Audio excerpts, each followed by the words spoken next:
Betty Zane. Note: in a quiet corner of the stately little city of Wheeling, West Virginia, stands a monument on which is inscribed, "By authority of the state of West Virginia to commemorate the siege of Fort Henry, September 11, 1782, the last battle of the American Revolution, this tablet is here placed."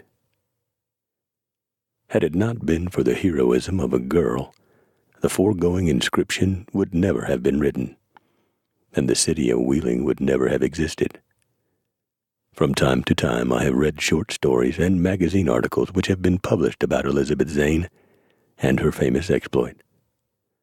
But they are unreliable in some particulars, which is owing, no doubt, to the singularly meager details available in histories of our western border. For 100 years, the stories of Betty and Isaac Zane have been familiar, oft-repeated tales in my family. Tales told with that pardonable ancestral pride which seems inherent in everyone. My grandmother loved to cluster the children round her and tell them that when she was a little girl, she had knelt at the feet of Betty Zane, and listened to the old lady as she told of her brother's capture by the Indian princess, of the burning of the fort, and of her own race for life. I knew these stories by heart when a child. 2 years ago, my mother came to me with an old notebook which had been discovered in some rubbish that had been placed in the yard to burn. The book had probably been hidden in an old picture frame for many years. It belonged to my great-grandfather, Colonel Ebenezer Zane. From its faded and time-worn pages, I have taken the main facts of my story. My regret is that a worthier pen than mine has not had this wealth of material. In this busy progressive age, there are no heroes of the kind so dear to all lovers of chivalry and romance.